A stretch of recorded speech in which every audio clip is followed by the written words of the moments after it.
I'd like to call to order the regular City Council meeting of Wednesday, July the 8th, 2020. If you would rise for a moment of silence and the Pledge of Allegiance.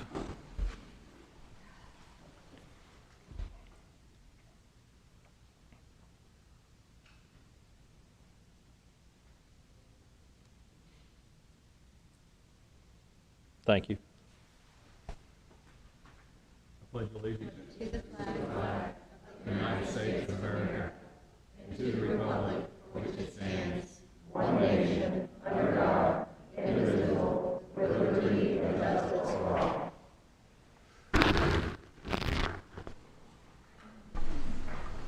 And I'd like to read the civility pledge. We will respect one another even when we disagree. We will direct all comments to the issues, and we will avoid personal attacks. We're picking up where we left off, excuse me, on June the 24th. The first item is actually on the June 24th agenda under new business. It's a discussion regarding the approval and codified recycling ordinance 0-19-07 for industrial zoning district, and that was requested by Councilwoman Ferris. So, Councilwoman Ferris. Excuse me. Yes. Mr. Mayor. Oh, roll call, please. Yes. Mayor Dodd. Here. Vice Mayor Motti. Present. Councilmember Hill. He's on Zoom. Is he on? Yes, I'm here. Okay, thank you. Councilmember Gilliams. Here. And Councilmember Paris. Here. Thank you. All right, thank you for that. Councilmember Paris on the item 6D. I think we could hear again from Mr. Cook. Okay, what do we? I believe it should be modified Okay. to include his, well, Mr. Cook, please come and tell us. Well, Mayor Dodd, do Yes, sir. you mind if I say something? Yes, go ahead. You know, I've been speaking with Mr. Cook about this and the city manager about this, and I believe that there's a way to get this done. And I think there's a right way to get it done, and there's a wrong way to get it done. And in speaking with the city attorney and the city manager, I believe the right way to do it is, because we're currently going through a review of our land development regulations, that we could either add an industrial zoning to our land use regulations that would allow for this, like a higher use or a higher, a higher use for the industrial, you know, a higher industrial versus light industrial. So I guess it's heavier industrial. Or we could, through that process, maybe add in the land development regulations that the recycling is allowed under stricter guidelines and basically outline the guidelines. I just think that the discussion should take place with the council right now as to how we get this done and whether or not we want to get it done. I favor the Warrior project, the Warrior recycling project. I favor it. I think it's in the perfect location. It's directly contiguous to essentially other recycling and a landfill transfer station. So it's a perfect use for the location. My fear is that that other industrial areas, if we just add it to allow the salvage, could be affected by this. We have a large industrial area out at our airport. We have some other smaller industrial airports. But then there's also the possibility that there may be some annexations that take place in the future that would allow us to have more industrial areas. And I think a heavier use industrial, if we were to add it to the land use regulations, I think that's the answer. I would let staff come up with the hows and the whys and all of the ways to get that done. The designation, all of those things, because they're the experts and pros. I just think that we rather than change the law with something that's kind of sketchy, because as in the background, it states that, any of the vehicles are considered salvage vehicles, not recycle, and that's state statute. And so that's concerning to me. And there's probably ways around it. I mean, he could put probably 500 cars on that property and just call it outdoor storage. Yeah, he could probably do that. I don't want him to have to go that route, and I know he doesn't want to have to go that route. I believe he wants to make this thing work. as we are in the process of changing our land development regulations or reviewing it anyway, I think now is the time to do this the correct way that would allow for this type of recycling to take place in the location that he has, while not adversely affecting the other industrial sites. So I think the discussion needs to be, first of all, would we favor some sort of a higher use industrial in certain areas, one, and then whether or not it makes more sense to do it through the land development regulations, which quite frankly will be done by November. And speaking to the applicant, I believe he's amenable to that. Again, I think there's a right way and a wrong way, and I think the right way would be to go ahead and do it through land development regulations through this process that we're already underway. Yes, that's kind of similar to what was laid out, I guess, by the staff on page 7 and 8 of the minutes, or the handout, where they talked about modifications to the land use and then modifications to the industrial provisions and so forth on land use to do that. I don't have any problem if the solution here tonight is to direct the staff to make those changes in order to support this. I don't have any problem to do that. And let them then work through the process of making those changes. Well, Mr. Mayor, Mayor Dodd? Yes. I think that in discussions with staff and discussions with the applicant, I think that the get to yes, and that's generally the way the city of Sebastian operates, is not how we stop things, but how we get to yes. Yes. I think the get to yes is there. And I think that, I quite frankly would put that in the form of a motion. Okay. Your motion is to direct the staff to get to yes, basically. Well, yes, and I'll tell you, and I trust our staff more than I trust me to figure out how to do it right. Now, there may be concerns about spot zoning, those types of things that they'd have to look through and make sure they're not doing. I don't think spot zoning would be a problem here because, this land is by itself up there in an area that's the only land we have in that area of the city of Sebastian. Heck, it's not even really contiguous to the city of Sebastian, quite frankly. So I think that I would personally like to see it through an additional industrial zoning, but I would leave that 100% up to staff. Okay. To kind of summarize, it sounded like Mr. Hill would like us to create more of a heavy industrial district, that some properties would be through a land use category for heavy industrial. We'll go through the process then of with our Planning and Zoning Commission and also with City Council on what would be allowed uses. One of the allowed uses would be salvage yards, which would allow automobiles. And that area that Mr. Hill is talking about could be the heavy industrial. Only Mr. Cook's property is surrounded by some residential property. So we could possibly add some conditions that he may need an additional buffer on the sides that he's, instead of a normal 10-foot or an opaque buffer, that there's a 20-foot additional buffer or something. I believe that's what Mr. Hill is the direction or the angle that you're going into? Yes, ma'am. But I would also encourage us to while going forward with the addition of the new industrial zoning, say potentially that salvage yards are allowed with a 48-hour maximum period of material being on the property, and having a lot of the stipulations that are already in place. So I think that not necessarily just saying an all-out stack your cars right. salvage yard, but one that's similar to what the applicant has asked for, and I think that if we could do it that way, I think it'd be a win-win for everyone. Sure. Any comments from council on that?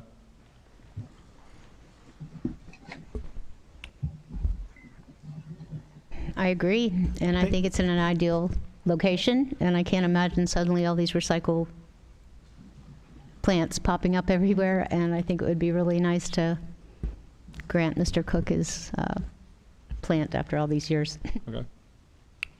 Yeah, Mr. Mayor, first of all, I want to thank Dory on the binder that you put together. The menu was very well put together. Thank you. Order. You're welcome. Who said that? Lisa Frazier. Oh, okay. I'm zooming Oh, in. you're on Zoom, okay.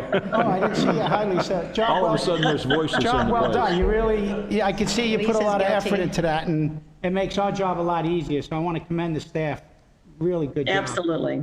You know, I hate to say it, but I do agree with Jim, and my cohort next to me. You know, in America, there should be a zoning for any type of business in any city, as long as it's put in properly in the right areas.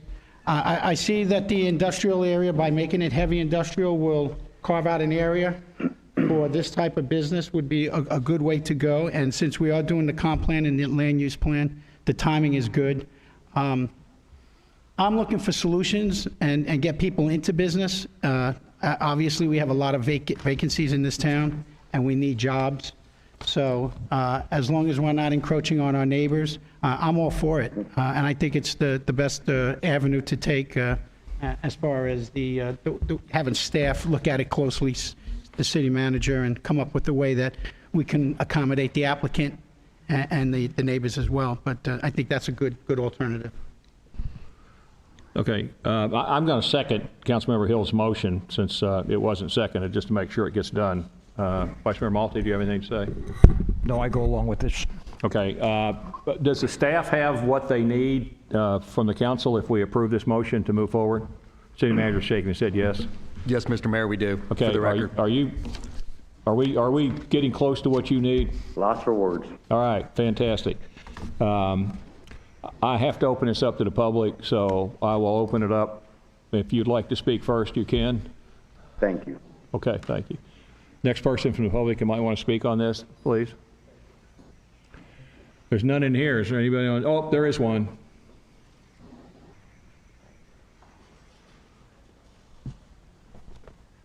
Michelle Morris, Sebastian. I just want to say that I've known Mr. Cook for many, many, many years. Our kids used to play baseball together, and he's a man of integrity and great character, and I have no doubt that he will do what the city asks and comply, and I think it'll be a great business. All right, thank you. Is there anyone from Zoom with their hand up? No? Okay, then I'll close the public input. And if there's no other comments from the council, I'll ask for a roll call on the motion. If you vote yes, you're directing the staff to make the arrangements. Okay. Vice Mayor Motti? Yes. Councilmember Gilliams? Yes. Councilmember Hill? Yes. Councilmember Paris? Yes. Mayor Dodd? Yes. Thank you. Motion All right. carries. Thank you. Now, the next agenda item that was left over under city, we go now into city attorney matters. Since we've just done that, do we still need to go through that, sir? No, Mr. Mayor, but I also want to give credit. I do appreciate staff working, but I also want to give credit to Mr. Cook's, I guess her name is Rebecca Grohol, because I reached out to her. She was very gracious. She worked with the staff as well, make sure there wasn't repetitive stuff in the packet. So that's why you have her stuff, and then everything is there. So I just want to also give her credit as well for working with staff and getting it done timely. All right, thank you, sir. City manager, do you have any matters? City clerk, any matters? City council members, Councilmember Gilliams. I'd like to direct some reminders to the city manager, and he can possibly give us an up-to-date. I was wondering how the Citizens Academy, is there any movement on that? So I know Cindy's been looking and researching into it. There's been some things that have taken our steps away from that, so we have not picked that back up. There's a lot going on with this COVID and trying to get that going, so we'll pick that up as soon as time allots it. But Cindy has done some research on that.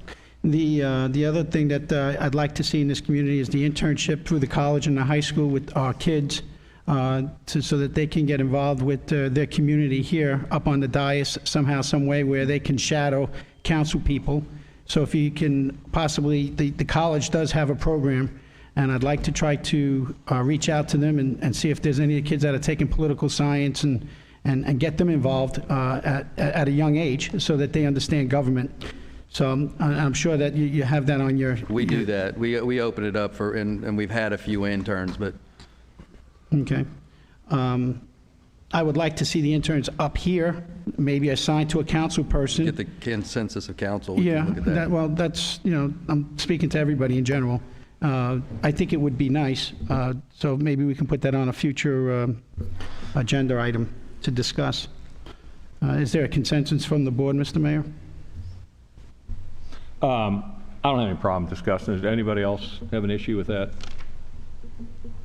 Vice Mayor Malta, do you have any issue? No. No. No. Councilmember Okay, Hill? so that seems to be a consensus. How's the American Legion doing with their site plan, Mr. City Manager? I've not heard anything. There's been no, I understand that Ken has been working, our engineer has been working with them on some road design stuff, so it's moving forward, it's moving through the process. Okay, great. And we've worked out a deal with them to partner on Louisiana Avenue expansion. We're going to do some of the road, the dirt work. They're going to do the paving. So we've worked out a compromise with that to help move that project along. Great. Okay, so we're looking for solutions. I Mr. see- Manager, I'm sorry. Yes, Lisa. Mr. Carlisle, it's Lisa Frazier. I'm sorry, Councilman Gilliams, but I wanted to give you a quick update. The American Legion site plan is actually scheduled to be presented in front of P&Z next meeting on July 16th. Thank you very much. I see that there's some movement over there in reference to the platform that's sitting in the river over there for 20 years. Can you update us on what's going on there, or? They did some piling testing for structural stability. Part of their variance was they had to certify that the slab and the pilings were structurally sound to support the structure that they were going to put on there. If it didn't, then they would have to, their variance would go away and they'd have to meet the new FEMA heights. So that we're just doing some piling testing. Okay. The Harbor Lights project, the hotel, where are we with that on Indian River? We've got several people interested in it. We still have to schedule a workshop. You all wanted a workshop scheduled for that. You just need to let us know when you want to workshop that property, and we can schedule that. Well, I was under the impression we were going to have an appraisal. I did have an appraisal done. You had one done? I had it, it's done. Okay. Is that available to City Council to review? It is. Okay. Mr. Mayor, if possible, I'd like to get that on the radar and take a look at that appraisal, and then maybe have a workshop with the community to see how they want to see that property developed or sold, one or the other. But I'd like to see that on the radar if there's a consensus from this board. Yeah, we can, unless anyone has a problem, we can talk about putting that on the radar, putting together a workop on that. Okay, would it be safe to see that maybe within the next 60 days, Mr. City Manager? Yeah, within the next 60 days, we can try to do something. That's your choice. Yeah, I mean, that's. We can Is that doable? have it. We can definitely have Yeah? something together. Okay. I don't have Charles, any you problem okay with within the that? next 60 days. I'm fine with that. Okay, so then, that's good. Any update on the Virgin trains coming through with, I see that there's development going on over there by the bridge. Has the company been in contact with you, or? They have, and they have agreed to put sidewalks in at all 3 locations at no cost to the city, and the apparatus to do that at both Main Street, Schuman Drive, and Barber Street, to the much applaud of the people down there at Park Place. So we'll be working on additional sidewalks down there, and I don't have their schedule for when they're going to extend the tracks through here. They're still working in the southern county and somewhat in the northern county. They haven't started the expansion here, but it's pretty close. They started clearing. Great. I'm happy to hear that those pedestrian sidewalks are going in for the subdivisions that are at those crossings there, because they, Yeah, Main Street's a huge one. yeah. Two more items.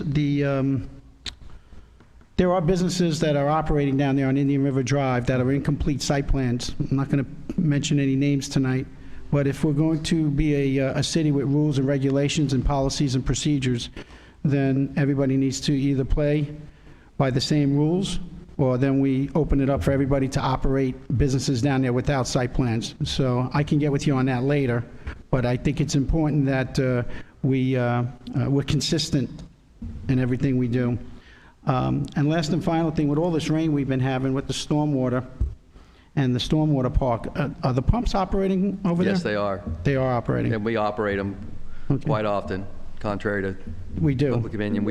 We can only run them during certain times because the peak voltage costs run the costs extremely high. And we have to be careful about drawdowns in the canal and wall failures, so we can only run them just a certain amount of time to be able to put water in the park, but not draw it down so much that we lose stability on the seawalls. And I'm sure with the stormwater issues that we're having in the community, that the stormwater canal walls are on the radar, and you're having your people look at putting something together for repairs? 2 things. One, we have it budgeted in this year's budget to do the stormwater master plan.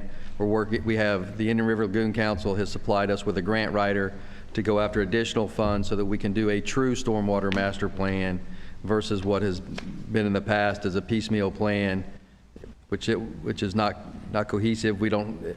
It just doesn't provide us with the information to address the flooding issues and the ponding issues and dividing the city up into drainage basins so that we know where the water's coming from and where it should be going, and is it. That's the plan that needs to be done. And so we're working on that master plan, which will also include the clearing and the seawalls and those types of things. And Ken's been looking at that.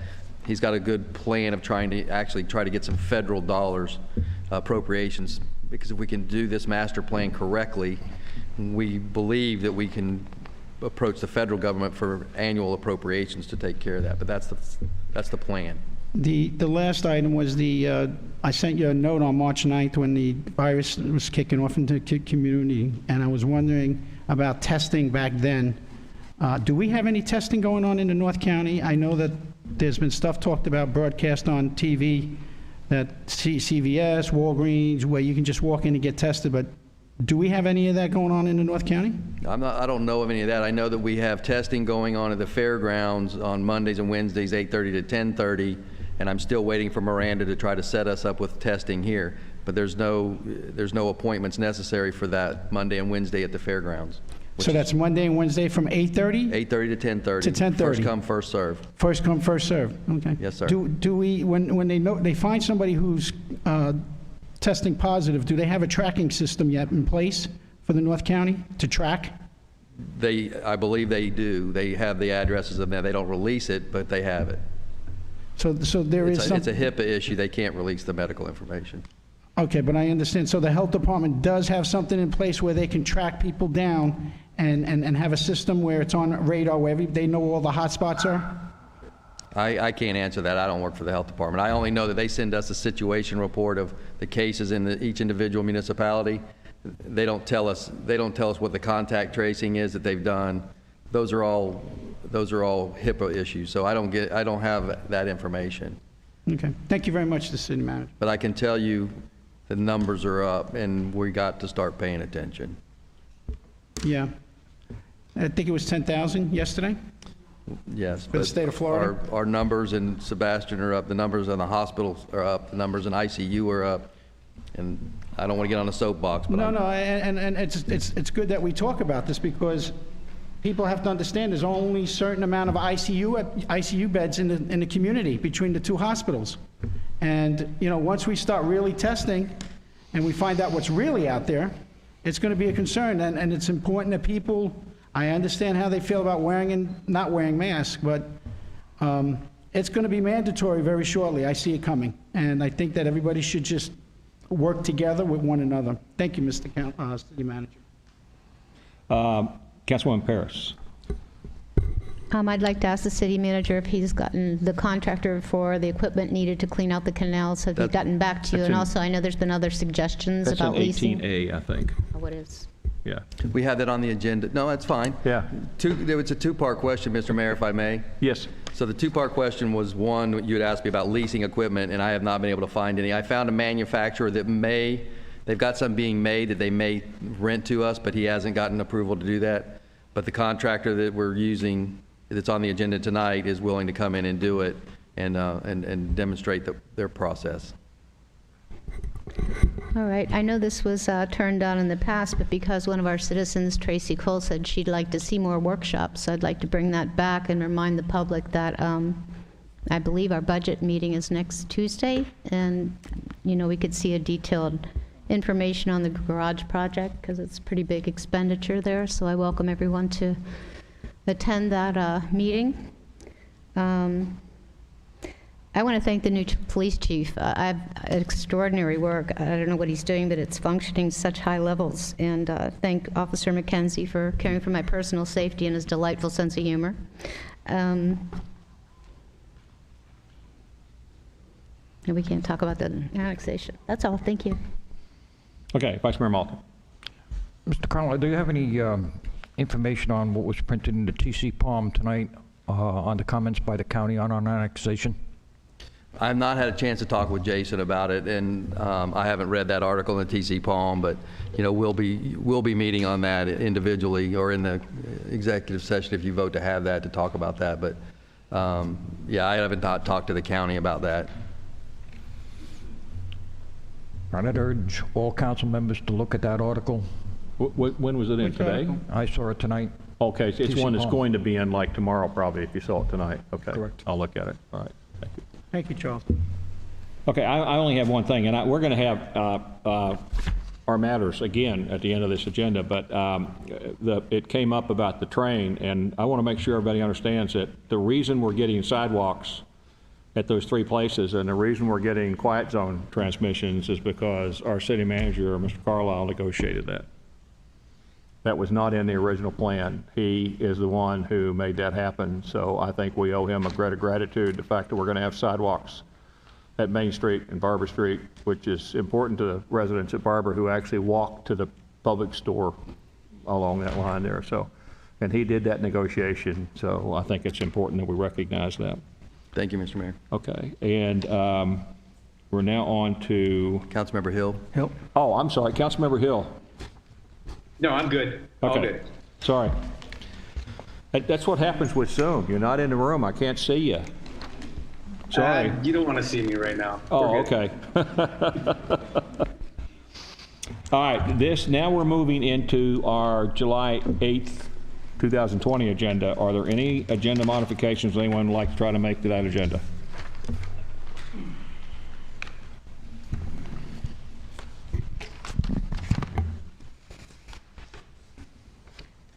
Hearing none.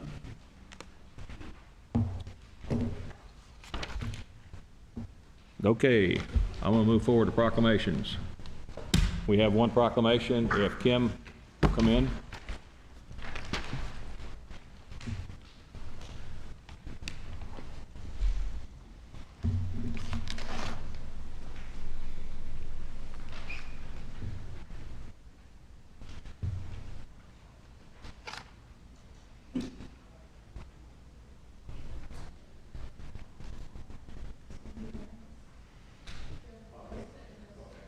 And I have to skate this to you across the floor, right? Okay. This is a proclamation for Treasure Coast Waterway Cleanup Week, July 19th through July the 25th, 2020.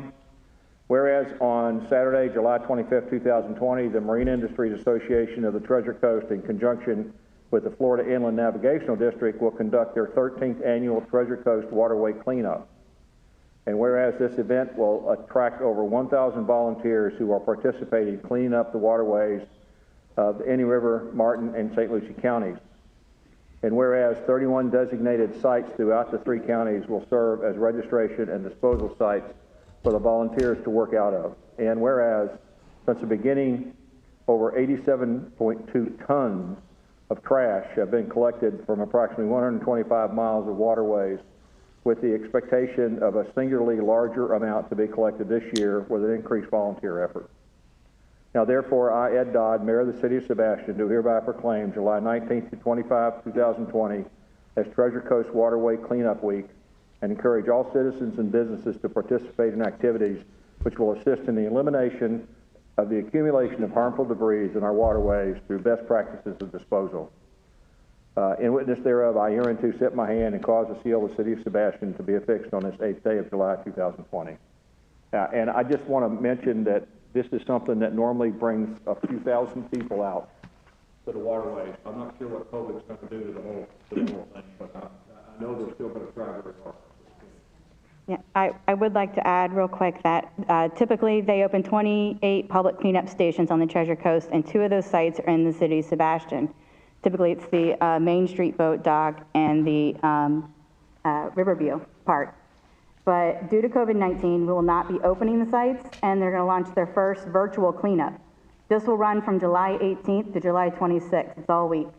So the virtual cleanup is really simple. It's register online, pick up trash anywhere you choose during cleanup week, record your data using the digital data collection link. You can visit www.tcwaterwaycleanup.com for more information to register and for the digital data link. But I also provided on the table, right outside the door, we have the flyer with the data cards attached, and they're available on the back table tonight. It has everything you need. It's actually a QR code. You just scan it, you register. The first, I think they're giving me 50 shirts. 50 people that register get shirts as well. And then there's another code, and you scan it with your camera, and automatically you just put your data in. It's real simple. Thank you.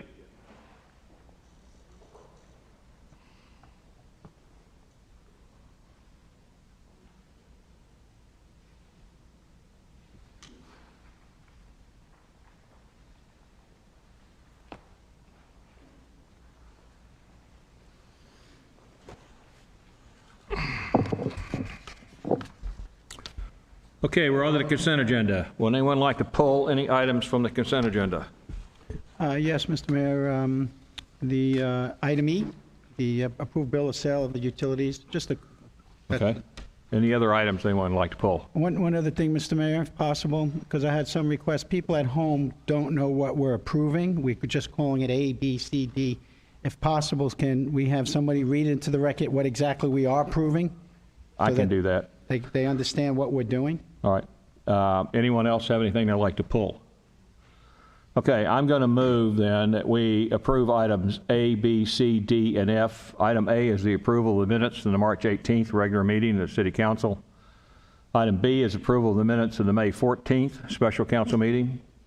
Item C is approval of the minutes of the May 18th continuation of the special council meeting. Item D is approval of the minutes of the June 10th, 2020 regular council meeting. Item F is the award of a fence contract to LLC to replace the fences at the Barber Street Sports Complex, baseball and softball fields in the amount of $58,481.38, and authorize the city manager to execute the appropriate contracts and documents for that replacement of those fences. Do I have a second on that motion? Second. Okay. Any discussion about any of these items from anybody? No? All right. Oh, there is money involved, so we have to have a roll call on that. Sorry. Councilmember Gilliams? Councilmember Hill? Yes. Councilmember Paris? Yes. Mayor Dodd? Yes. Vice Mayor Motti? Yes. Motion carries. Thank you. All right. Just 1 second, Councilmember Gilliams. Item E is the approval to approve the bill of sale of utility facilities to Indian River County for the pickleball complex. There is a transmittal and so forth on this. Indian River County owns the utilities. We put the site utilities in for the restrooms and so forth at the pickleball complex, and what we are doing is basically selling those to the Indian River County. Councilmember Gilliams. Thank you, Mr. Mayor. My question will be directed to the city attorney. I was wondering if he had a chance to review these documents that's in our packet. I have reviewed it, and I spoke with the director as well. I'm sorry. I have reviewed it, council member. You had, okay. And I also spoke with Brian. Okay. Mr. Mayor, if possible, in the future, any legal documents and stuff that pass the council, I notice on our transmittal sheets, we have the guy who signs off on the money, the city manager who signs on it. I'd like to see the city attorney's name signed off as well, so that if we have to look back at this issue, we know that he did sign off on it. Is that possible in the future? I think they used to do that in the past. Well, I don't have any issue with that, but he does have to sign this bill of sale. There's 3 signatures required on the bill of sale: the city clerk, city manager, and city attorney. Okay, so he does have to sign the bill of sale, and I don't have any. You have an issue with that, sir? No, I have no issues, and usually we do. I am on these signatures for legal sufficiency as well. Okay, that's fine. I have no problem with that. Motion to approve. Does anyone have any issues with that? Council members? With the city attorney? No? All right. Motion to approve. Seconded. All right, we have a motion to approve item E. Once again, that's the approval of the bill of sale to the utility facilities to Indian River County for the pickleball complex. And a second. All in favor signify by saying aye. Mr. Mayor? Aye. Since you opened it up, you have to have a public comment. Yeah. Oh, that's right. I thank you for that again. You're welcome. Okay. Put your mask up when you do it, though. Is anyone from the public wish to speak on this? Is there anyone on Zoom that would like to speak on this? No one has raised their hand. All right, thank you. Now, all in favor, please signify by saying aye. Aye. Aye.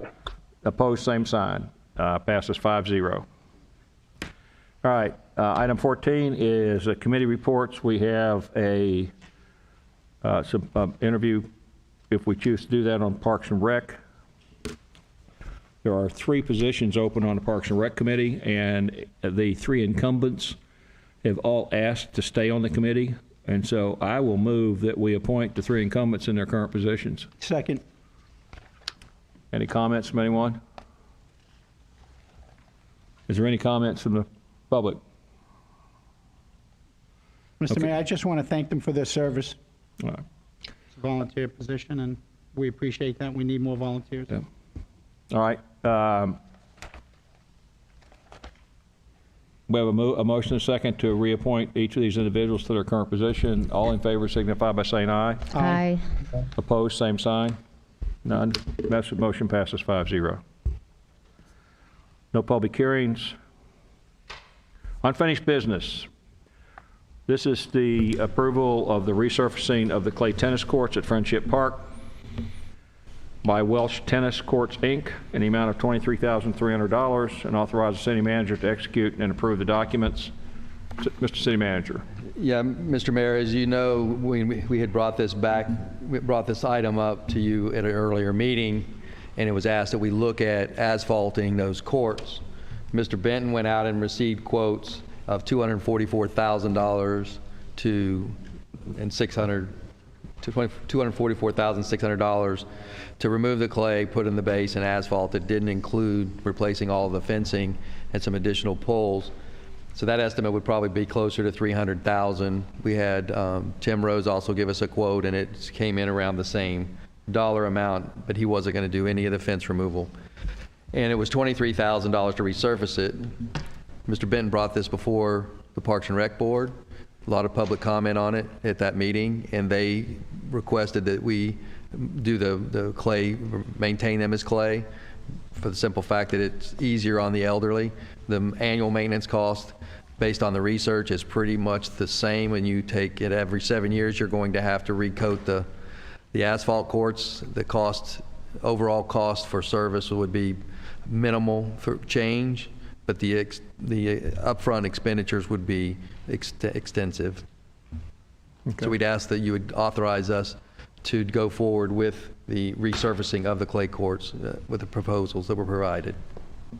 Any comments from anybody on council? You know, I have a comment, Mr. City Manager. On this, it says transmittals, rate schedules, intent, and contract rate. Did we do anything with the rate schedules for the tennis courts? We're working on that. So Mr. Benton is working on a rate schedule and a reserve schedule, and we'll be bringing that to you at a later date to look at how we do our rate structure, how we do tournaments now is not an appropriate way to do it, we don't think. So we're doing a whole study on that to bring that back to you at a later date to try to set a resolution for rate schedules for pickleball, for tournaments, for all of the baseball field rental and things of that nature. A whole new rate structure. Thank you. Mr. Mayor, I happened to stop down there before I came here tonight to check things out over there, and I understand that there's free tennis down there. Is that something new that we're doing? The fees are waived temporarily, or? We didn't want to have a staff person have to be there all the time because of the COVID. Right. And so right now we have currently waived the fees and have we've actually closed it down at night and some nights because of trying to alleviate some damages to the court because of the attendant, and just trying to keep people safe as we can. So yes, and trying to get people out and exercising versus being cooped up in their homes. Is it city policy that staff goes ahead and determines whether to waive those fees, or could that happen at the golf course? It's my determination under the emergency order. Okay. Any other comments? Mayor Anybody? Dodd? Yes, sir. No, Yeah. I just wanted to say that, I'm really happy to see that we're keeping these courts clay. That's just an amenity that we have in the city of Sebastian that most communities don't have. I know that the part of the reason we're doing it is because it's so damn expensive to change them over, but it's really a great amenity. And there's people that need these courts to be clay because their bodies can't handle necessarily playing on asphalt. So really happy to see this come in, getting done. And it's good for Sebastian tennis. So just congratulations to Sebastian tennis for this. All right, thank you. All right, I'm going to go ahead and make a motion that we approve resurfacing the clay tennis courts at Friendship Park and authorize the city manager to execute the contract and appropriate documents to do that. I'll second that. Okay. Anyone from the public like to make a statement on this? See none. Anyone from Zoom? I have one person with their hand raised. Andrea? Hi, good evening, Council. Andrea Coy, 501 Palm Avenue, Sebastian, thug extraordinaire. Just wanted to ask a couple questions again, and just so Jim Hill and I can go back in time and talk about this one more time. Did anyone look at the cost of labor to maintain these? Not just, someone has to water these down every day. And someone better be doing it now or it's wrecking the court. Did anyone look at the cost? If they were not asphalt, or if they were not clay, you wouldn't have to have an attendant there, and they would be free courts and open to the public at all time. Yes, they are a great amenity, Mr. Hill. They're a terrific amenity. An amenity that most places do not have because of the cost and the maintenance that's required. We have an attendant there to schedule that because people come from all over. And I understand that most of the people who play on that are not Sebastian residents. Anyway, just checking, just wanted to ask if anyone looked at how much it costs to have someone attend to them every day. Okay, all right, let me try to respond to that. We did. We did. Yes. There was a lot of discussion at the Parks and Recs Committee about rates and fees for that facility, and one of the things that the city manager just mentioned is the study at that. They've already, within their own group, I think they came to a conclusion that they need to raise the rates and fees at the clay courts, but I think what the city manager is trying to do is to assess that citywide as opposed to doing it for just one facility. And I believe you're going to find that there's going to be an increase in the cost to play on it, especially an increase in the cost to non-residents to play on it, because they talked about doubling the non-resident fee at the Parks and Rec meeting when they discussed this, I believe. So, Andrea, I think they're looking at that, and they're going to try to make sure that they can cover those costs from the usage fees on the courts, if that helps answer your question. I've already muted her. Okay, Sorry. so she's already muted, so she can't answer. Okay. I have one more. Mayor Dodd? Yes, sir. Mayor Dodd? Yes, sir. I would just, I know this isn't up for discussion. I thought public comment on this was over, but I understand where Ms. Coy's coming from, and I appreciate, everything that she does and has done for this community over the years. But I also believe that we have a lot of amenities that certain members of the community don't use, like the clay infields at the Barber Street Sports Complex. And, there's a lot of things that that you look at, it's like not everyone uses these courts, but the people that use them need them. So it's a great amenity. We have them in place. The maintenance on them is much less expensive than having to replace them with courts that would never get used, quite frankly, because four tennis courts back there would probably not get used because they would just go to Schumann and use those ones over there. So I do appreciate, however, the comments from Ms. Coy. All right, thank you, sir. All right, I think... I have one more on Zoom. Okay, bring him forward, please. Victor? Hi, my name is Victor Young. I live on Ash Street here in Sebastian. I understand the concern about having to have somebody stay out there and to be able to water the courts and things. And I do have to apologize because I've never actually been out to the courts to see them. But do we, or is there a way of setting up a sprinkler system that could be attached to the poles of the fence to spray out over the courts and then set on a timer like you would for your sprinkler of your yard of your house? Would that help in cutting down some of that cost as well? I don't know. The parks people, Brian and his crew they'll look at the alternatives and try to come up with the best way to do that. City manager's kind of shaking his head about that process, but. Well, it's not like watering grass. Yeah. You'll have damp spots and dry spots, and if you just blatantly water them, you'll have spots that turn to mud and spots that may not get enough. Right. You can't just turn a sprinkler system on like you're watering grass. And as you add clay, you have to water in certain spots. So it's not like you can water the grass and let it go, and it's just Right. not the same principle. I appreciate the thought, but it's just not that simple. Okay. Okay, thank you. All right, sir, did you want to address this on this issue? Would your name, please, and your... My name is Charles Edwards and Kai Edwards at 1420 Bevan Drive. We spoke at the Recreation and, first of all, good evening to the mayor and the city council, Vice Mayor Motti, Mr. Gilliams, and Mr. Hill and Ms. Harris. I was going to say something about what I said at the Parks and Recreation Commission meeting. I think it was very verbose, so I'm just going to cut that in half. It's a very short thing about the future of the courts.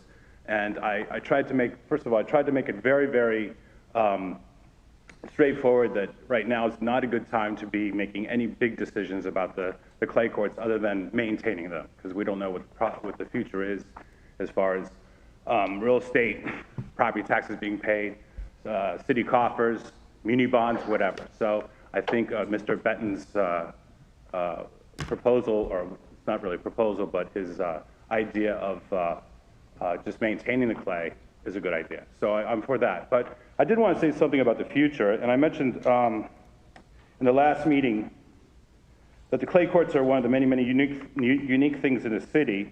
I used the example of an old town carousel that seemingly every small city seemed to have. We seem to have grown up in a town that had a carousel, no longer has one, and we wish we still had it.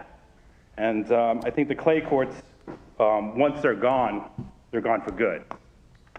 And so my son here, Kai, plays in USTA tournaments, and we have to go all the way to Kissimmee, Boca Raton, or Coral Springs to play on their tournaments, and they're all clay courts. And any other tournaments, I think, are up in Rockledge. And any other public clay courts, that is, moreover, are also located, there are 2 clay courts in Melbourne, I believe, and there's none down south that are within driving distance. So these are gems, and as the speaker said last week, or a couple weeks ago, is that, they are gems, and they're very beautiful courts. And I could see I'm not staying with my speech here, I'm kind of going off the cuff, but I believe his name was Mr. Denise. He brought up an interesting thing. He worked for the USTA in some degree, or volunteered for them, and he made an interesting point about how, with the USTA, I think that they require 6 to 8 clay courts. And if, Sebastian, in the future, when things are better, when we know what the budget is and everything, and the economic situation, that these courts should stay here because they can be expanded into the baseball field. And you can have 6 to 8 clay courts. And once the USTA gets involved with Sebastian, a lot of people will be coming here for the weekend, for Saturday, Sunday, sometimes Mondays. Those courts will be full. And the great news is that a lot of people will be visiting local establishments like Giuseppe's Pizza, all the restaurants that are down there on the waterfront, or the riverfront rather. I think it'll be very helpful to the economy, the local economy. So I please hope that you kindly ask that you vote for the clay courts to stay. So thank you very much for your time. Thank you, sir. All right, anyone else? I have 2 video callers. Your 2 Parks and Rec members are on video call. Okay, bring them in.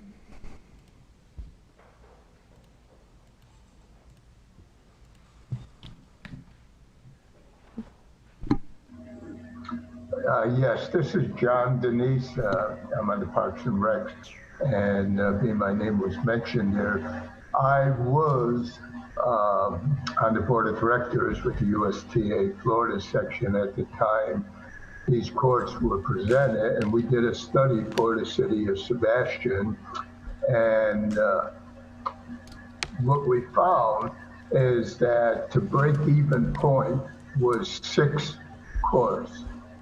And if you wanted to make money on the courts, it would take more than 6 courts to do that. And the city at that time chose that they would put 4 courts in. And truthfully, everybody at that time knew that they weren't going to pay for themselves because we made it very, very clear. We also did studies down in Mountain County for their courts and everything. So we made it very clear in the report that we presented that 4 courts would never, ever break even. It takes at least 6 courts. And if you're going to get involved and you're looking to make money, you probably need 8 courts. So we're no longer in a position where we can add courts to there. Loving tennis, I would love to see tournaments in Sebastian. It would be hard to visualize that, at 2 different locations with 8 courts there. So I just want to clarify what we brought up at the meeting. I was appreciative to see so many people in Sebastian supporting the clay courts. And I agree with Mr. Hill. They are an asset to our community. Thank you. Thank you, sir.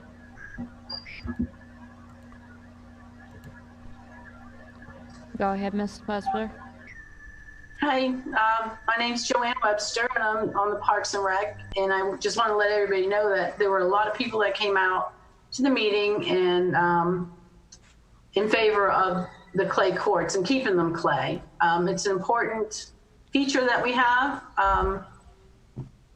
It's unusual. I mean, they're hard to keep and hard to get. So I really feel strongly that we keep the clay courts. And the people were even willing to have an increase in their fees to keep them clay and to help offset the cost of the staff person that was maintaining the courts. So that's it. All right, thank you. All right, council, any other comments from council members? Yeah, Mr. Mayor, I mentioned, I think a while back, to help offset some of these expenses, I think it would be nice to have additional vending, maybe merchandise in machines, hats, T-shirts, and the players that do play the courts will go ahead and patronize those vending machines, and it will, help offset some of the expenses. But you got to make it happen as far as making it easy for them to, utilize it. So, just a suggestion. Any other comments? Nope. All right, this is a financial thing, so let's have a roll call vote, please. Councilmember Hill? Yes. Councilmember Paris? Yes. Mayor Dodd? Yes. Vice Mayor Motti? Yes. And Councilmember Gilliams? Yes. Thank you. Motion carries. Okay, we're now ready for public input. Let's try to keep it civil and direct to the point. So anyone in the room that would like to comment, please get in line on the exits down the line.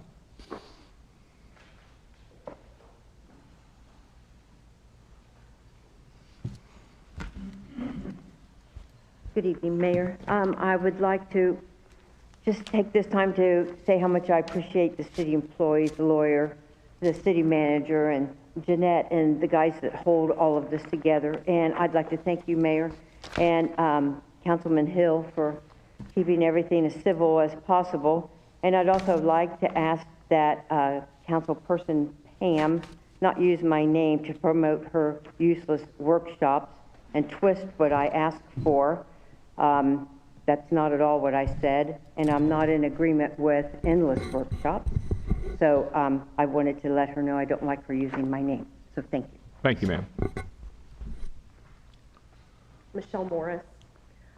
I would just like to say thank you. This is probably the nicest council meeting that we've had since November, and I hope it continues. And I didn't just jinx us. Thank you. Thank you. Anyone else like to speak? No? Anyone on Zoom? I've got 2 people on Zoom. Bring them in. Robert Stevens. Unmute. Hello? Yes, sir. We can hear you. Name, please. Oh, great. I don't know whether you can see me. The other people I can see very clear. Your name, please, sir? Robert Steven, 150 Concha Drive here in Sebastian. Mr. Mayor, thank you for allowing me to speak, and this is nice that I can get on the Zoom. I tried to show up in person last 2 meetings. I want the public to realize it's a 48-hour reservation now to get into the city council to speak. Last 2 times I tried. But anyways, this is good. Thank you very much for allowing to hear from me. I'd like to bring up the stormwater canals we talked about a little bit earlier. You know, the stormwater park is in question. Mr. Mayor, you said to Mr. Cox and I a while ago, a year or 2 ago, that you weren't running the pumps because it would empty the waterways here, you know. And right now our waterways are full. If you go down the end of Joy Haven where somebody's advertised as the waterfalls, that dam is to the max. And I believe if you look at the St. John's recommendation, they want 6 inches to a foot below the top. Right now it's at the top and it's pushing over, that's stressing the dam. I think this is the time to empty some of that water from that waterway. We have room for millions of gallons of water in our water park, and that's what the water park is designed for. And it's kind of bringing to my attention that we're really not paying attention. And I don't know whether our new stormwater guy, but anyways, to my attention, because I live on this waterway, we are over full. You know, I know that Joe Griffin brought up the doubling of our stormwater fees, and we all agreed on that, but I haven't seen anybody doing any stormwater maintenance since. I have a major ditch here at the end of Concha that hasn't been serviced in 2 years. I think we're going to flood here again on Concha if we get any real serious rains. And unless the waterways here are looked at, we're going to have problems for water, you know, excess stress on that drainage stuff. I guess that's about it. You know, really, I'm concerned with our maintenance of our stormwaters, Mr. Mayor. So maybe you can address the city manager and maybe they can look at that. Maybe it's just overlooked, and this is the time of year we may get some rain. Thank you, Mr. Mayor. Thank you, sir. Okay. Andrea? Hi, Andrea Coy, You still there, Andrea? Yes. Can you hear me now? Yes, we can. Okie doke. Andrea Coy, 501 Palm Avenue, Sug at Large. Just a couple things. I do appreciate Michelle Morris's comment that this evening's council meeting is flowing a lot better. However, it's not over yet. And I just want to comment on the civility pledge and levels of civility of late. There's been a lot of name calling, and I know I've had to be very restrained and have had to respond but to the demands of the mayor for good reason to keep it civil. And I think that the members of the public have gone out of their way to be civil at these meetings. But in the last 3 months, the civility has only gone one way for a couple of council members. And for name calling, a few months back, I and many others were described as overweight Yankee carpetbaggers. Another council member publicly told me I was a disgrace to my military uniform. Just last week, I was called a thug. Another issue is the level of violence that we have been seeing. One council member thinks it's really cute that the police were called to do a welfare check because she was 161% likely to snap and kill someone and publish that on Facebook for all Point to of read. order. Point of order, Mr. Mayor. Is this productive?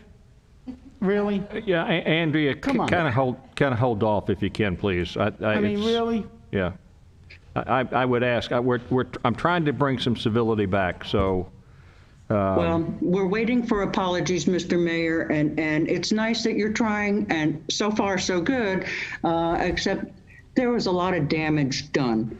So, okay, civil for now, but geez, just last night, that was pretty violent, Mr. Mayor. Thank you.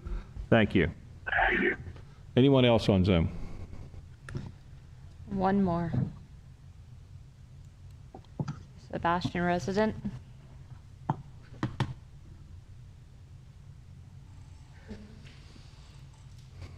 Hello, can you hear me? Yes, we can. Want to talk? Hi, good evening. My name is Cynthia. I'm a Sebastian resident, and I just have a remark regarding the waiving temporarily of the tennis fees during the state of emergency. Seeing that I've heard that most of the people that are coming from not Sebastian or not Sebastian residents, what about having an honor system lockbox where they could put the fees in, because the state of emergency could be extended, quite a while with the increase in cases of COVID-19, and that way would offset some of the expenses of having someone to water the court every day. That's it. I just wanted to say that, and thank you for the civility this evening. Thank you. City manager heard that. He'll, I'm sure, think about it. See if there's some way to do it without having to send the police out there 3 times a night to find out who's going to try to break in a lockbox. But, okay. Yes, sir. Mr. Mayor, thank you. My name is Christopher Nunn from Sebastian, Florida. I want to thank the council for tonight and being such a workable group of 5 people, level-headed and civil. It's been really, really appreciated. I hope this can continue. If this would have started in November, the citizens of Sebastian wouldn't have had to do what they've done so far. We're not going to stop doing what we're doing. We're going to continue with the recall and doing what we need to do. And the citizens of Sebastian will have the opportunity to make the decision of who will remain up on that dais. It'll be up to them. Thank you for showing us an amazing meeting so far tonight. We have a little bit to go. Let's continue to do this. This is how a council is supposed to work. You can disagree, please. I don't want 5 people that always agree. Please disagree with each other, talk about things, work through things. That's what a council does. So far, it's been beautiful tonight. Thank you. Thank you, sir. Are there any other people outside who want to speak, or anyone else on Zoom? No one else on Zoom. All right, then I'm going to close public input. And we're going to go to item 18, new business. 18A is to approve a piggyback for one-time wetland maintenance using South Florida Water Management District's contract, I'm not going to read the number, with Lake and Wetland Management in the amount of $25,782, and authorize the city manager to execute the appropriate documents to do this. Mr. City Manager. Yeah, Mr. Mayor, we also had went out to get prices from other individuals, and one of the prices was $84,000, another one was $41,000. This contract is based on a bid contract with South Florida Water Management to do from 512 all the way around Hardy Park. It will be one of our experimental tests to see how we can incorporate this into our overall stormwater master plan and canal maintenance plan. We'll be able to see what the effects are, how viable it is, and what the total outcome will be. We recommend doing this. It will be part of our, it'll help with our integrated pest management system for the waterway, and relieve some of the overgrowth that's in that canal and some of the complaints that you and I have been getting as well. Yes. Can, not that this is actually part of this contract, but can you give us an update on the well testing you've been able to do? So we've done some testing, and it's showing some results on some vegetation and minimal results on others. The water hyacinth is showing some pretty significant results with it. The cattail surprisingly showed the most significant damage from the wow, suppression with the wow. The duckweed, unfortunately, we had so much rain that it busted it up, so we don't know where the whole mat moved, so we don't know where that mat went to. But the grasses torpedo grass and some of the vegetation that we sprayed adjacent to that to try that is showing minimal support, but it takes about a week, so another week we should have a better idea how it's going to handle those grasses. They're a little more sturdy. Well, it's showing some promise on some pretty significant parts of our vegetation problem. Okay. And we're gonna we're gonna be able to monitor the negative side of manual harvesting, right, when we do this? Because I'm being told that there's large amounts of negative things that happen when you manually harvest. Well, and there is no perfect solution, as we talked about in my report, and I was speaking with Kim Hagler today about it, and some of the problems you have with, again, there's no perfect solution. They're not all good and they're not all bad. So I'm not poo-pooing it. I'm just saying that when you manually harvest, you remove invertebrates, you move fry, you stir up sediments that are solidified in the base soils that will now be brought back up into the water column that can drift off. So those are things that we're going to monitor, and Kim's going to help us look at that as we do this. So we can monitor turbidity. We can try to monitor some of the stuff that gets turned back up in the water column and then look at all of the results. But the only way you're going to know is to try it and to see. It's an expensive try, but we've got to get this plan working. Okay. I'm going to open this up to the public before we talk about it. Is that all right? Okay. Does anyone in the public like to address this issue? Seeing none. Anyone from Zoom that would like to? I have one. Robert Stevens. Yes, thank you, Mr. Mayor. Robert Stephen, 150 Concha Drive. Here we go. We're back into this. 512 to Hardy Park is not the problem. It's south of 512 where all the growth is that needs to be attended to. If our city manager or stormwater managers were in this room that you're in, Mr. Manager, August, DEP had a seminar, an all-day seminar with Dwayne DeFries and the people from their organization to talk about how to deal with these things from West Palm Beach to Cape Canaveral and where the money was to take care of this stuff. The public isn't being aware of this stuff. Come on, let's get this right. You can harvest this stuff properly, and it's not on that end that the problem is, and we don't need to spray. Look at what's happening in Brevard. They have 2 mechanical harvesters.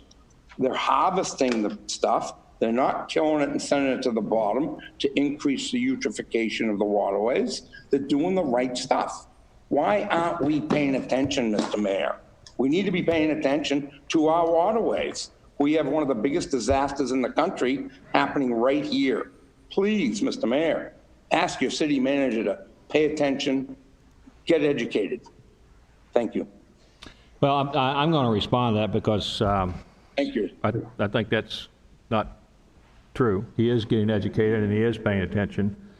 And I can't tell you the number of pictures I've been sent of the waterway at Hardy Park. And I've walked a lot of the other waterways through the water park and so forth. And even though they are starting to have problems, they don't have anywhere near the problem that Hardy Park does. And that growth in Hardy Park is moving into the canal, moving towards the dam, and it is a dam at 512. And this is a good test basin. So he is paying attention, and the reason for doing this is to determine exactly how effective the manual harvesting is within our waterways, and try to decide what a long-term solution would be with this and what kind of financial impact that long-term solution would be. So I think he is paying attention, and I'm very pleased that he's moving in this direction. Is there any other comments? Mr. Mayor, Mr. Mayor? Yes.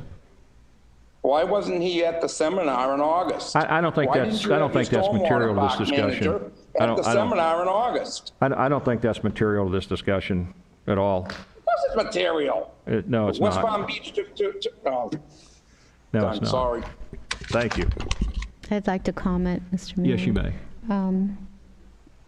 I think it's inevitable that we have to mechanically remove the damage right now. Hopefully we'll never have to do it again, which is why I brought up leasing once we start to use the new product. I understand WOW has to be up to 4 times more applicable to the glyphosate in order for it to be just as effective. And I'm wondering if maybe you had consulted with the University of Florida about the situation of settling after we remove it, because as the mayor just said, there's going to be issues and problems with the harvesting. Well, all of the issues have been addressed. We've talked with South Florida Water Management, and the IPM committee is going to be taking all of those issues up as well. And that is one of the issues. One of the things that I had mentioned in my report is we need to get back to a sustainable waterway. Years and years and years of sediment need to be removed, and you need to get the canals back into a system that can be sustained and maintained. This didn't happen in a year. It didn't happen in 2 years. It's happened over 10 years. Cut back in funding, cut back in maintenance has just exasperated the system. You've got to start with a progressive system, pick a section and section by section systematically, put the system back to its designed. Its holding capacity, it's been reduced because of sediment buildup and washouts and runoff, and those things need to be addressed. It's expensive, but those things can also benefit because we can build a water structure that can sustain a more robust marine life, because we can put in turbidity systems, we can put in systems where we can have littoral shelves where you have vegetation that can stabilize the banks, that also promote wildlife, don't need to be sprayed, they're native. These are all the things I talked about in my report. We need to implement all those, but we have to get the canal systems, number one, back to where they were. Is there any reason why Hardy Park is so unusually bad? It's just a weed that's there, and it doubles every 7 days. That type of weed is just a bad weed. I mean, and we haven't been maintaining it. We have done nothing to maintain it. That's not. I think, Councilmember Hill, you're 100% correct. We haven't maintained it in, what, 15 months or something like that now. Mr. Mayor, may I speak? Yes. So I think that's great. I think we're moving in the right direction, and I don't want to slow you down. However, we've been taxing our citizens here for stormwater for quite a while. We doubled the fee.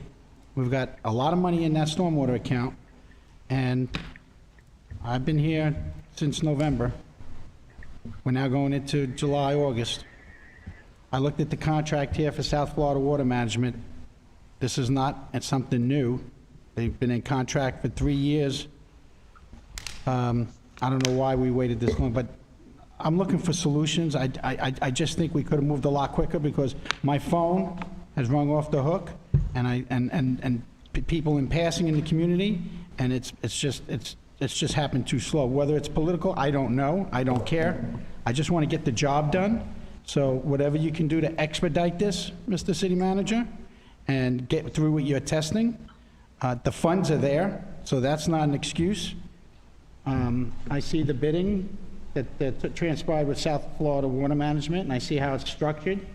So there's no reason why we can't get them testing on the other south side of 512 as well. This is a process that's being used, obviously, by the state of Florida. I'm sure it works. So please, if you can expedite it so that the people are happy and we don't have to spray in these canals, I would greatly appreciate it. Thank you. Thank you, Mr. Mayor. All right. Are there any other comments from the council on this? Yes, sir, Mayor Dodd, if I could. Yes, sir. I mean, the bottom line is that this canal looks like hell because we haven't been maintaining it. I mean, the bottom line is that the canals are starting to lose their functionality because we have not been maintaining it. There is a reason we're not maintaining it, and that's because council decided to stop. So, I mean, that's the bottom line. I'm glad we're going to go forward and we're going to start maintaining it. I'm very happy with the fact that we're ultimately going to get to an integrated pest management program, and I guarantee that integrated pest management program utilizes best management practices while maintaining the canals, which is what we were doing. So I want to be clear. This isn't something that the city manager is finally catching up to. This is something the city council has done to the city that has forced the city manager to try to figure out ways to resolve. This is not Paul's fault. This is this council's fault. So I understand the desire to not spray glyphosate, but the fact of the matter is if we're not maintaining these canals, then this is what you're going to get. So I'm glad we're going to start this mechanical harvesting, but I would like for others who are out there, and Mr. Stevens is probably one of them that should listen very closely. When we start yanking these plants out of these canals, that's going to increase the nutrients in the waterways. The nutrients in the waterways are what's going to spill out into the Indian River Lagoon. So there's cause and effect in every single thing we do. The effect of the decisions that were made in December of last year to stop maintaining these canals is where we're at now. There will be an effect of removing this material mechanically. So things have to be thought out. All I'm saying is there's a reason it is the way it is. The city manager has been doing a great job of trying to get these canals maintained, but the city has handcuffed him in that process. So let's move forward. Let's get this integrated pest management plan in place, and let's start maintaining our canals again. Thank you. I agree with that. Actually, the reason I brought up the well product testing was that the city, it's taken city manager 5.5 or 6 months to run a test on the well product because he had restrictions placed on him that he couldn't fulfill, and he's just now been able to fulfill those. So the process is being slowed down, and some of that is political and some of it's not, but the process is being slowed down. I wouldn't support manual harvesting beyond the area he's laid out until we know what the true negative impact, because the manual harvesting pulls the stuff off the top. It doesn't really clear the stuff below the water, and it does mess up. From what I'm saying about manual harvesting, you have to be very careful because you're going to end up with a large amount of sediment in the water. You're going to end up with some real problems potentially with the native species, the wading birds, and so forth, and that. So I think limiting it to the area north of 512 gives us a good opportunity to test that and find out if we're doing that. We're already past the public input on this. I'm sorry. So I'm in favor, definitely in favor of this project. Any other comments from council? Yeah, Mr. Mayor, I respect what Mr. Hill has to say, and I'm not looking for the blame game here tonight. We have over $1 million in stormwater. This is an emergency. We don't need to wait for studies to be done. I'd rather take a chance and pull up some weeds with the harvester than spray poison. I don't know if you're following what's going on and globally with Bayer and Monsanto and the lawsuit settlement that's taking place right now. I don't want to play the blame game. It's 6-7 months now. Let's go ahead and do it on both sides. We have the money. It's not a matter of money. We can declare a state of emergency in Sebastian like that without bringing it to council. I think we can declare a state of emergency on our canals while it's raining and we're in hurricane season, and we can take care of this immediately. Let's stop making excuses. It's not a lack of money. Let's start testing on both sides. So if we have to amend this or give the city manager some extra authority, it's not a lack of funds. Let's get to work and stop procrastinating. That's what I'm saying, Mr. Mayor. That's all. I want to get the job done. You're reaching for your mic. Do you? No? Okay. I'll just say this. The worst thing you can do is not plan your work and knee-jerk work, because that knee-jerk work is going to cost you a long time in the long run. The majority of the mistakes that are caused on society are caused because people don't stop, think before they move forward. And this is a stop and think process. What he's asked to do allows him to remove the weeds in that area that a lot of people have complained about, and we certainly do need to remove them, and remove them with a manual harvesting. And it also gives him an opportunity then to make a determination as to what the possible negative impacts of that are. I know it's being done all over the place, but I'd like to see what the possible negative impacts of it are before we go beyond that. So I'm in favor of this. And I think we probably should go ahead and go into a vote. All right, let's have a roll call vote on this, please. I'm sorry? Motion. Oh, the motion by Councilmember Hill was to approve, if I'm doing this right, to approve the contract. He didn't make a motion. Did you not make a motion, Councilmember Hill? Mr. Mayor, I'll make a motion. All right, no, I think I made the motion to approve the contract as laid out and as presented by staff. Yeah, who seconded it? Yes, you did. Jim Yes. did, right? I did, and you seconded it, I believe, Councilmember Hill. Why don't we play the tape back like Warner Wolf? Okay, thank you. All right. Councilmember Paris? Yes. Mayor Dodd? Yes. Vice Mayor Motti? Yes. Councilmember Gilliams? No. Councilmember Hill? Yes. All right, motion passes. Mayor Dodd? Yes, sir. I didn't actually hear Mr. Gilliam. Did he vote yes or no on He that? voted no on this. That's what I thought. Thank you. Yeah. Yeah. Your mic's not on, so we can't hear you while you're talking. Would you please turn your mic on, sir? Mike, I think please. anybody made a motion or seconded it, which I think is not very professional. I'm going to look back at the tape, and I will address it later on, but... I welcome that address. Okay. Thank you. We're on to city attorney matters. Mr. Anon.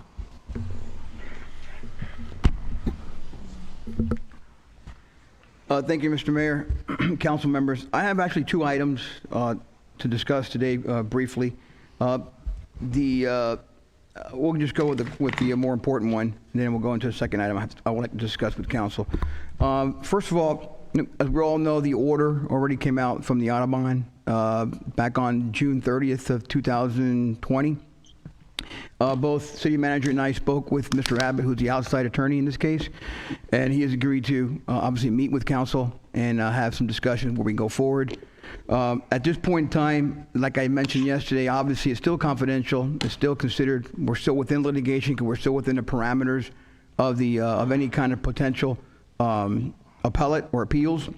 So at this point, what I'm asking council, and I'm going to go a little small further into it, but I'm actually asking council to see if we can seek your advice, both myself and our council that we've hired, seek your advice concerning where we're going to go with this matter. More or less, it's called attorney-client session meeting. We've already had one back in November, so I'm sure we're familiar with it. I don't need to belabor the points of how it works. I will prepare a small squib for you, Mr. Mayor, what you have to pretty much read. Pretty much is going to have to start at an opening meeting, then you commence it, you will close it. You have to mention, obviously, we're going to be going into the session, how long you estimate it will take, and roughly who will be in attendance, which should be just the city attorney, the outside counsel, city manager, as well as all council members, and we will have a court reporter there. The important thing for the court reporter is to protect the city, obviously, because it is public record, but it's just not public record right now, but it will be public record.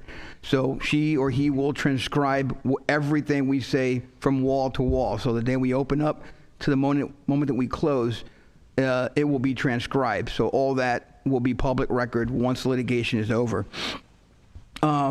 And obviously at the conclusion of that session, we'll have to come back here and then obviously close that session and obviously adjourn the meeting. The conversation I did have with the attorney was that we do not think we can wait for April 22nd, which I thought we're trying to push it, thinking 30 days. But there's that 15-day potential rehearing that I want to give council that opportunity as well to consider. So that being the case, the only possible, and what I'm recommending is, at this point in time, would be due to the timelines, because I know Councilwoman Paris mentioned earlier that there's a budget meeting on Tuesday, but actually it's on Monday, so it's a conflict. So the only, but it doesn't matter 'cause at this point, well, apparently now it's being canceled. So we thought that I thought it was going forward, so now I just heard it's being canceled. So now we have two possible dates for council to consider. Either it's going to be Monday, July 13th now, or Tuesday, July 14th. Since the budget meeting will be canceled, I would recommend probably the Monday. Of course, it'll be at 5 o'clock. It's council to decide what day they want to have it at, but at that point in time, this is for council to consider. But we will be recommending them for Monday or Tuesday, which would be July 13 or 14, next Monday or Tuesday. Okay, Thank you. and you need a motion from us on that, correct? Mayor Dodd? Well, Yes. 1 second, Councilmember Hill. I've asked the attorney a question. Let him answer it, and then we'll go from there. Yes, we hope to have a motion, seconded, and as well as a consensus to go Okay. forward. Councilmember Hill. Mayor Dodd, I've got a conflict on both of those days. I would wonder why we couldn't do it on Friday the 10th or the 20th, which would be a Monday. The 20th, the problem with that is there's a 15-day window. There's multiple options that the attorney has, and there's a 15-day window, which is the closure of one of those options. Yes, if I can, Councilmember Hill, I was informed by the outside counsel that there's actually 2 windows that we have to consider, for council to consider. It's a 15-day rehearing, if we want to have a rehearing in front of the same 3-member panel, the en banc panel, in front of the 19th Circuit Court. That's the 15-day. Subsequently, if we want to, ultimately, if the council wants to go toward appealing this thing, of course, it's all strategic. We discussed this at the closed session. Whatever council wants to do, that will be the 30-day window. But I just wanted to give council that opportunity that if they want to think about, I don't want to miss a date and then say that we didn't tell you about the 15-day window. So that's why I can't speak to why Friday we cannot do it. That's up to council at this point in time. Remember now, it's going to be Friday late. It's going to have to 5 o'clock to have this meeting. So that's probably one of the main reasons as well. So I'm still recommending Monday. I'm not sure if you can appear by Zoom, but Monday or Tuesday, and whatever council wants to do. If they want Friday, then I guess we'll make Friday happen. Well, if I cannot make it by Zoom, then the only day I can make it in that time frame, I beg your pardon, would be on the 10th or potentially on the 16th. Again, we're just suggesting dates. Council will direct us what day, and we'll be here. Does anyone else have any conflict? I understand that. I'm just wondering if the 16th I just want to ask if the budget meeting's been rescheduled. Mr. Mayor, before we even start picking out dates, I think we need to discuss, he wanted to bring this up from yesterday, correct? As I No, recall? this is, we're talking now solely about scheduling an executive session, period. We That's may our- not, no, wait a minute now. Councilmember Gilliams? Wait a minute. We're talking about Let me speak. scheduling an executive session. Let me That's it. speak.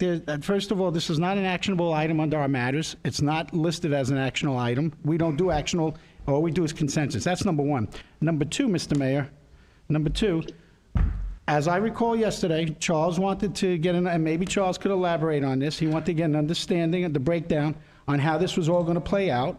And I'd like to hear from Charles. I'd like to not hear from you. Right now, we are scheduling an executive I'd session. like to hear from That's all we're Charles. doing. I think he has to I'd like to hear from the Vice Mayor. This is the only time we can speak is on the dais, Mr. Mayor. I'd like to hear from I Charles. understand it's the only time you can speak. Okay. So let's talk about an executive session. We're not No. talking about anything else.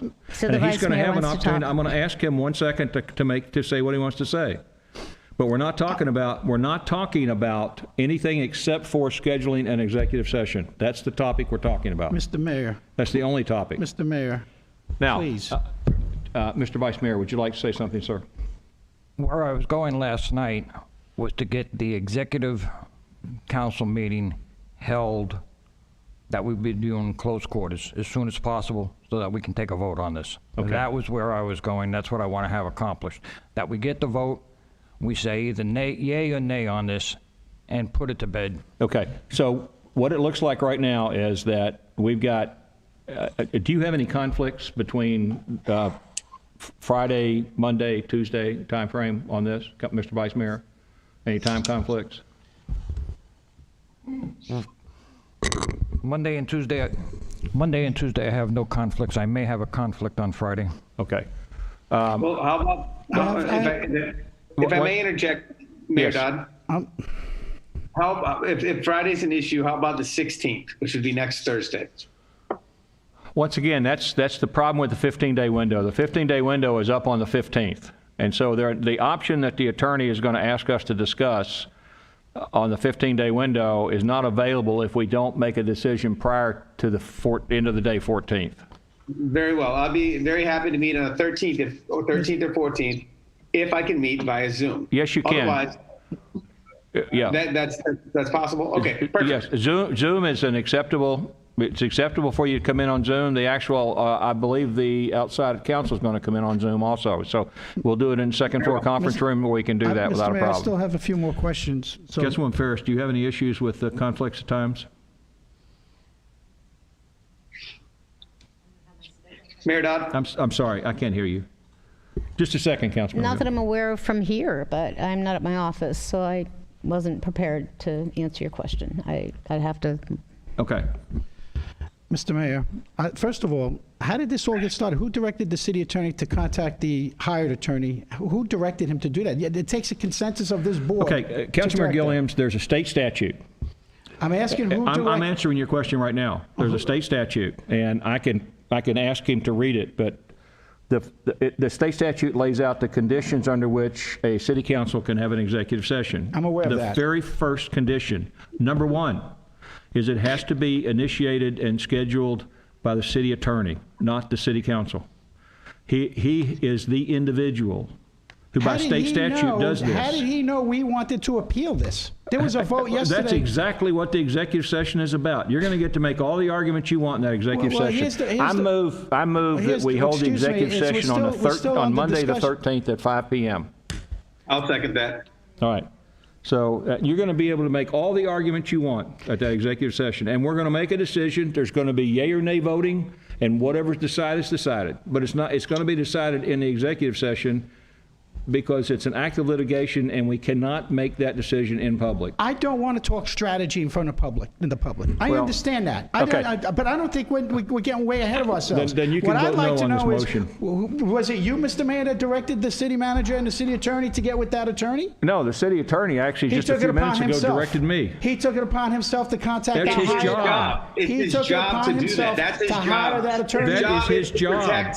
Mayor Dodd. And his job is to report to us. Am I not mistaken? Mayor Dodd. Excuse me, Jim. I'm talking. You spoke Mr. already. Hill. Excuse me. Wait your turn. Now, Councilmember Hill has a point of order. Point of order. Would you like to raise your point of order, Councilmember Hill?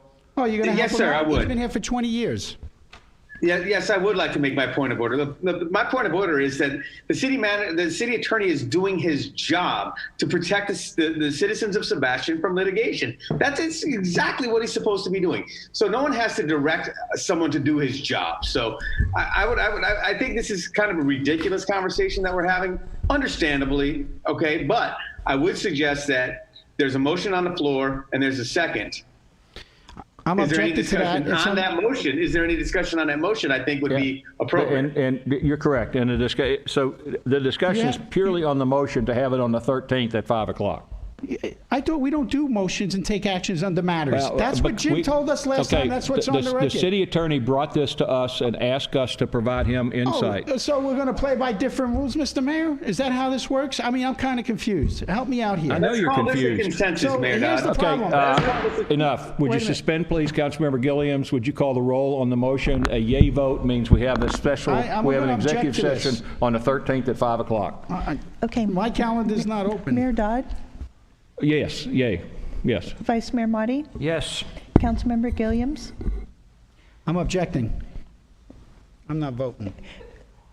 Pretty much against the That's a no, right? Mark him down as a It's a no. whatever. I'm abstaining. A no. It's a conflict. His objection It's would be, has to be a illegal. yes or a It's no, would be a illegal. I'm no. objecting. It's illegal what you're doing. It's not Councilmember Hill. illegal. It is illegal. Councilmember Hill, your vote?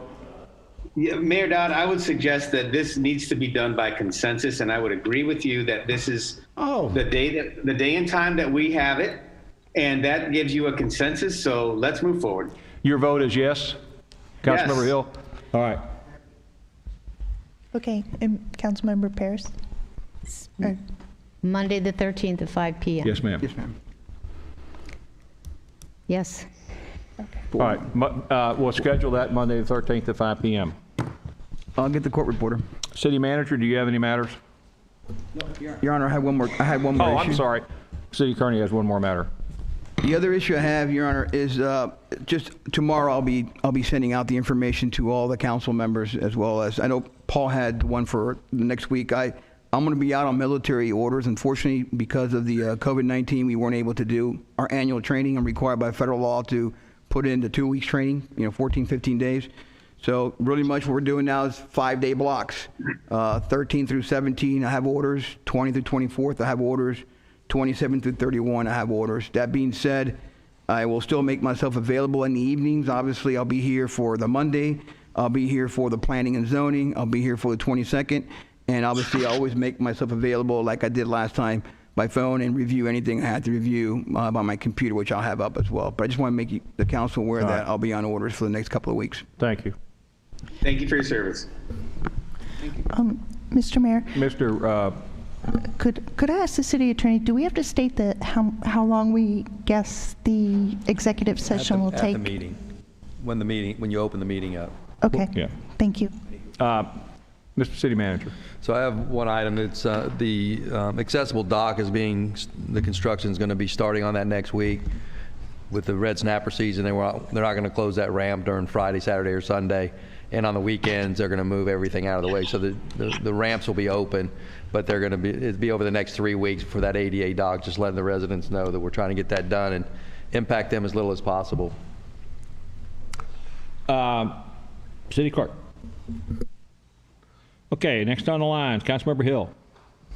Yes, thank you very much. Thank you for the dock, Mr. Carlisle. I appreciate that very much. I saw them get started the other day on it. Looking very forward to that. That is going to be amazing. Other than that, I want to say that, I want to thank the citizens of Sebastian. We were out on the 4th of July on our boat, and we were standing out on an island. It was dark out. It was after a rain event. And we were looking up and down the coast, and there were fireworks going off. And I just did. Even though we didn't have our Freedom Festival this year on the 4th of July, we'll be having it later.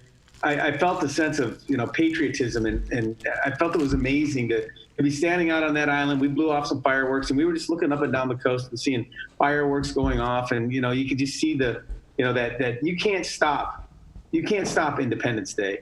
And, it made me feel very proud to be an American and very proud to be a citizen of Sebastian. So, it was a wonderful day, and I just wanted to thank the citizens of Sebastian because you guys are awesome. Thank you, sir. Councilwoman Paris.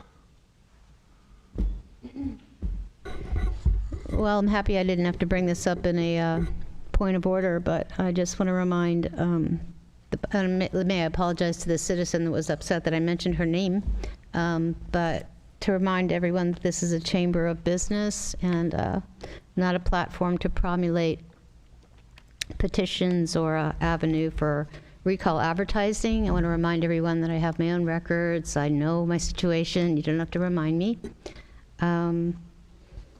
And please respect the civility pledge, as we did tonight. Thank you very much.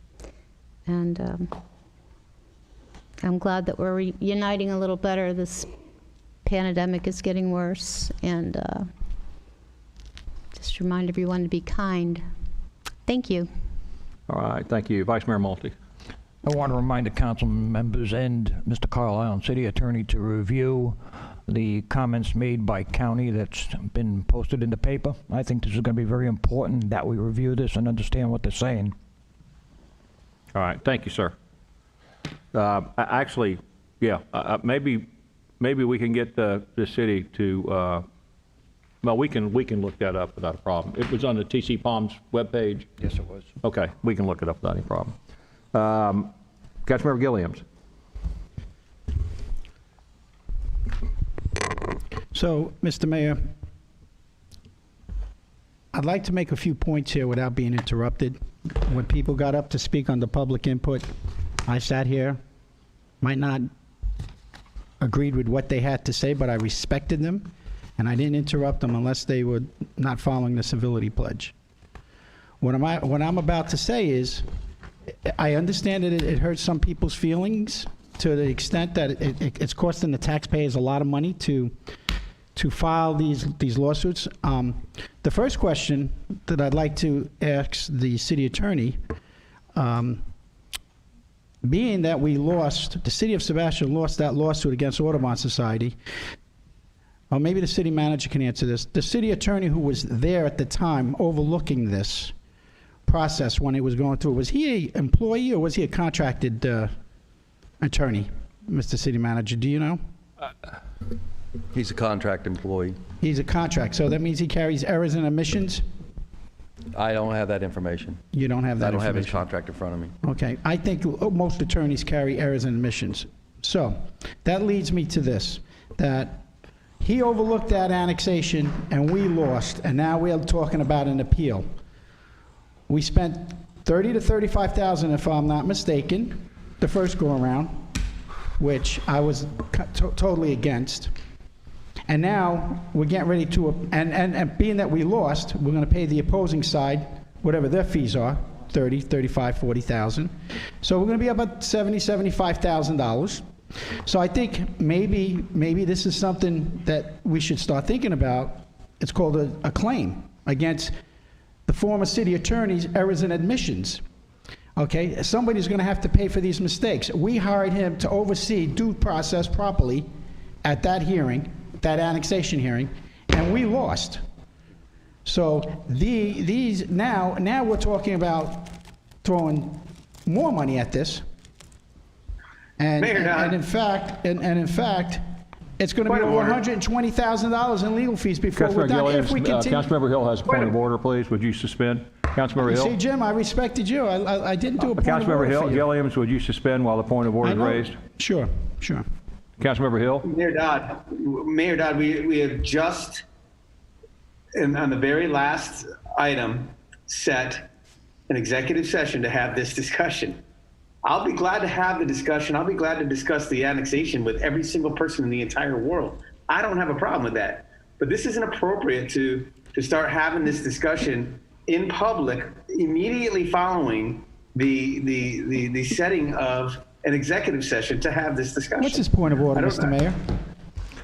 I'm going to rule, actually, Councilmember Hill, I'm going to rule in your favor, and I'm going to ask Councilmember Gilliams to not discuss the annexation until the executive session on Monday. So, Mr. Mayor, let me see if I got this right. We're under my matters. Under the charter, I'm entitled to speak about anything I want under my matters, and you're going to deny me my constitutional right. We are in the middle. No, wait a minute. Let me finish. Councilmember Gilliams, we're in the middle of litigation. Well, I'm not talking strategy. We're not supposed to discuss Mr. Mayor, I am not talking strategy here. I'm talking common sense. Let me finish. I want to make a point to this community so they understand, and so that I don't have the opportunity to talk to Charles and Pam and you and Jim. I get a chance to talk. You don't? I get a chance to talk to them right here. You don't. And you call yourself a leader. I'm sorry. It struck me as funny. Go ahead and finish your comments. I mean, I have a sense of humor. Go ahead and finish your. I know you have a sense of humor. Go ahead and finish your comments. This is why we have these matters, so that I can talk to Charles. Okay. I can talk to Pam. Okay. I can ask Charles a question. Well, I can ask you a question. What you seem to not understand. What you're doing is you're hijacking the meetings, Mr. Mayor, so we're not allowed to speak. And this way you can get business done behind the scenes with your buddies. I understand how it works. Actually, you don't. You're going to have every bit of an opportunity on Monday at 5:30, at 5:25 to carry on your conversation about the annexation. Are you denying me my time to speak under my matters? Not about the annexation. I've ruled on a point of order, and I've asked you not to speak on the annexation. Would you like to appeal that point of order ruling? Yeah, I'm going to appeal that. Well, okay. I'm going to appeal that. Councilmember Gilliams has appealed my point of order. A yay vote accepts my point of order. So I'd like a roll call, please. Vice Mayor Motti? Yes. Councilmember Gilliams? No. Councilmember Hill? Yes. Councilmember Paris? No. And Mayor Dodd? Yes. Okay. The council has upheld my ruling on the point of order, so go to your next topic. Okay, so you're not going to let me talk about the... Not about the annexation, no. Go to your next topic. Okay.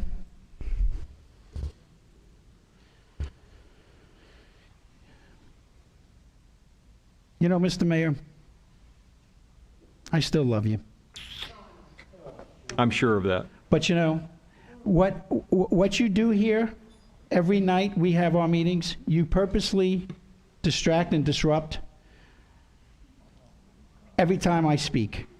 Every time I speak. I mean, I could respectfully disagree with you. I don't think you always like to hear what I have to say, but these times when we speak under our matters is a time for me to ask questions of Pam to see how she feels about things.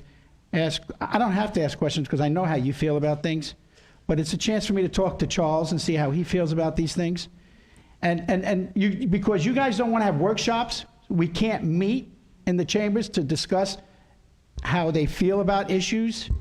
So what you do is you purposely shut us down when it comes to a very sensitive subject that you and Jim are in favor of, and you do not let us discuss those items. Okay, can I address that for a second? No, let me finish. Let me finish. Okay. You get your turn under your matters, don't you? Yes. Okay, you're last. Yeah. Okay. This is Damian Gilliam's matters. Okay, go ahead. Good. And a lot of people are watching at home. Watch how you interrupt, because it's not something that you're in favor of, and you try to shut us down, and it's wrong. There's no way for me to convince Charles and Pam to follow my lead if you don't let us have a debate and let us discuss these issues. And this is wrong. This is wrong what you're doing. Because if I can educate Pam on something, or if I can educate Charles on an issue, we don't have to make the same mistake that we've already made at the last executive meeting. That's private, not with the public, because I like to do everything in full transparency and not hidden away upstairs, okay? We won't have this opportunity to discuss these things. And I understand why, Mr. Mayor. You guys lost the election. It was a 3-2. And you're doing whatever you can to divide and conquer. And I get it. I know how the game is played. And you're dividing us. Because I know what I ran on, and I know what Pam and Charles ran on. And I am true to myself. I can go home at night and put my head on the pillow and said, I kept my promise to this community on certain issues that I put in my campaign pledge. Okay? And you're trying to stop us and hijack with your declarations of the emergency, which I took you into court and won. And by the way, just so you know, Mr. Mayor, I want you to know, there is still litigation waiting out there on my civil rights violations. And you continue to violate my civil rights, this council and this community is going to be held accountable because you are the leader and this council is allowing it to happen. Okay. Okay? By them pushing their little, let's table this until what? A date uncertain? You're playing your parliamentary games? You're not being sincere. You're not being fair. You know, you think you're outsmarting us, and you tried to do that yesterday, and Charles caught on to that. He said, no, let's discuss this. But then when we touch on the sensitive issues, you stop me from speaking to him, to explain to him why we shouldn't do this.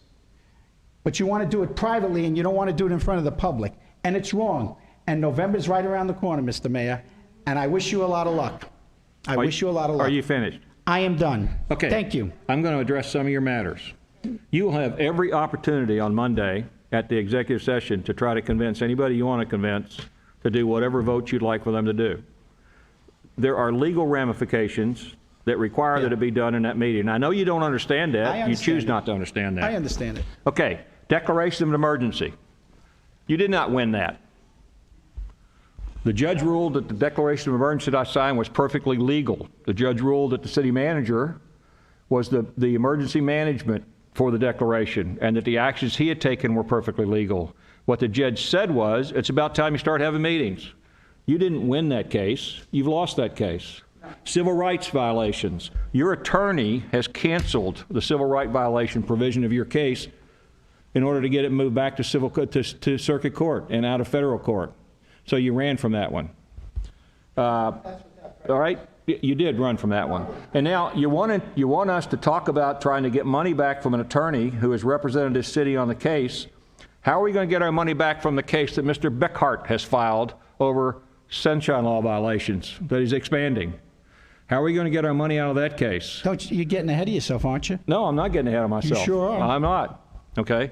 I just want to make sure that you understand that when you challenge and you say these things that are absolutely incorrect, that I'm not going to go for it anymore. I'm over that. I'm flat over it. And I look forward to November. I look forward to what will happen in the polls in November. And I look forward to what's going to happen between now and November. Thank you. Is there anything else for the good of the order? Meeting adjourned.